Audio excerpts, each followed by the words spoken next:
F-117. Nighthawk crosses the border. It's the 27th of March, 1999. An F-117. Nighthawk tears through the dark, stormy skies, low over the Serbian countryside. The pilot is Lieutenant Colonel Darrell Zelko, and his mission is to bomb the command center of the Serbian Air Force in Belgrade. It's the headquarters of the force that is going to try and stop him on his mission tonight. Zelko is escorted by F-16 Vipers with missiles that can lock on and destroy enemy radar. As he approaches the Serbian border, he hears a command come over the radio. This is Joint Forces Air Component Commander. Because of the bad weather, the escorting Vipers are ordered to immediately turn back and return to base. He's on his own. If he is to make it home safely, he has to remain undetected. A ghost. Fortunately, he is in the most advanced operational fighter bomber that has ever flown. The Nighthawk's stealth capabilities make the 65-foot-long bomber appear on radar as if it was the size of a tennis ball, allowing it so far to go unchallenged in every mission. That is every mission until this one. P-18. Radar comes to life.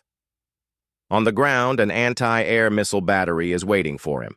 It's under command of Lieutenant Colonel Zoltan Dani.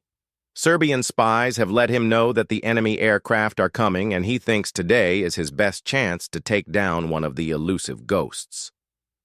"Sweep the skies," Dani orders, and a P-18 early warning radar comes to life. It's on. They think at its lowest frequency, it may be capable of detecting the enemy planes. I don't see the target, but it also detects clouds and rain, resulting in a screen covered in fake signals. But looking closely, Dani sees something. I see it. One tiny dot moving through the masses of clouds, a tiny dot headed right towards them. The ghost is here. "Turn on the targeting radar." "It's on." "We have 20 seconds. I don't see the target." "Nothing." "Keep looking." Zalko's Nighthawk speeds towards his objective, the computer preparing the drop. "Let's go again." Phi 1 is on. Phi 2 is on. Dani double-checks the low-frequency radar. He can see the target. It's right in front of them. But he needs the SAM radar to get a lock. "I don't see the target." The men scan the sky just as instructed. "I don't see the target." Yet the screens remain dead. Serbian missile defense. But then, Zelko opens his bomb bay, increasing the Nighthawk's radar signature. Just at the wrong moment. "I have it. I have it. Phi 2 is tracking the target. Phi 1 is tracking the target. Launch."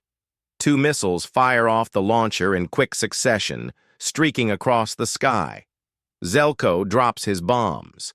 They follow the path designated by the laser and explode. He soars past the target. It's another mission success, and he ascends to 6 kilometers. But a few seconds later, his cockpit is filled with the wail of an urgent alarm and his controls light up. It's a lock alert.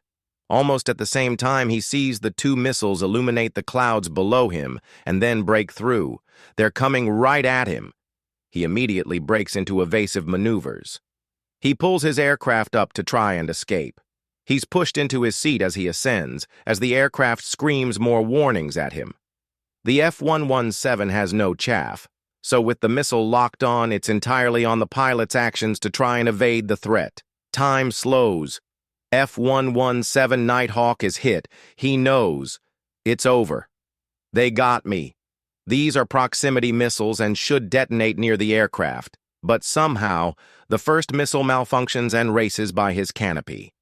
The second missile, though, doesn't malfunction.